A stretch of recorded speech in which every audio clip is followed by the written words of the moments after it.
ശബരിമലയുമായി ബന്ധപ്പെട്ട് ശബരിമലയിലെ മുൻ ദേവസ്വം ബോർഡ് പ്രസിഡന്റാണ് എ പത്മകുമാർ. യുവതി പ്രവേശന സമയത്ത് എ പത്മകുമാർ ആയിരുന്നു ദേവസ്വം ബോർഡിന്റെ പ്രസിഡന്റ്.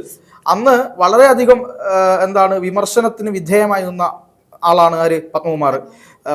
അത് മാത്രമല്ല, ചില സമയത്തൊക്കെ സർക്കാരിനെതിരായിക്കൊണ്ട് ഞാൻ ഇതിന് അനുകൂലമല്ല എന്ന തരത്തിലൊക്കെ കാര്യങ്ങൾ പറയുകയും പിണറായിക്ക് അനാഭിമതനാവുകയും ചെയ്തു എന്നൊക്കെ പറഞ്ഞ ആളാണ് പത്മകുമാർ. പക്ഷേ പത്മകുമാറിനെ ചേർത്ത് പിടിക്കുന്ന, അല്ലെങ്കിൽ അങ്ങനെ ഒരു ഭാഗത്ത് പറയുകയും സർക്കാരിൻ്റെ നിലപാട് മറുഭാഗത്തു കൂടി നടപ്പിലാക്കുകയും ചെയ്ത ദേവസ്വം ബോർഡ് പ്രസിഡന്റ് തന്നെയാണ് അദ്ദേഹം.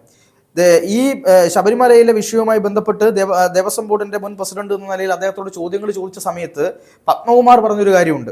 അതായത് ഏറ്റവും നല്ല വിദഗ്ധരായ അന്വേഷണ ഉദ്യോഗസ്ഥരെയാണ് ഈ കാര്യങ്ങൾ അന്വേഷിക്കാൻ വേണ്ടിയിട്ട് ചുമതലപ്പെടുത്തിയിരിക്കുന്നത്.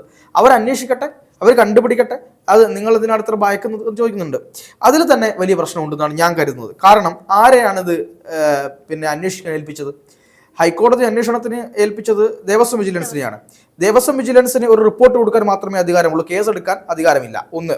2, അതിനുശേഷം വന്ന ഉദ്യോഗസ്ഥന്മാർ, പോലീസ് ഉദ്യോഗസ്ഥന്മാർ, ക്രൈംബ്രാഞ്ചോ വിജിലൻസോ പോലീസോ തന്നെ നേരിട്ട് അന്വേഷിച്ചാലും കേരളത്തിലെ CPM ആഭ്യന്തര വകുപ്പ് മുഖ്യമന്ത്രി കീഴിലുള്ള പോലീസുകാർ ആരെങ്കിലും അന്വേഷിച്ചാൽ ഈ ഏതെങ്കിലും ഒരു CPM നേതാവായിട്ടുള്ള ആളെ ഏതെങ്കിലും ഒരു തരത്തിൽ പ്രതിയാക്കുമെന്ന് ദേവി കരുതുന്നുണ്ടോ?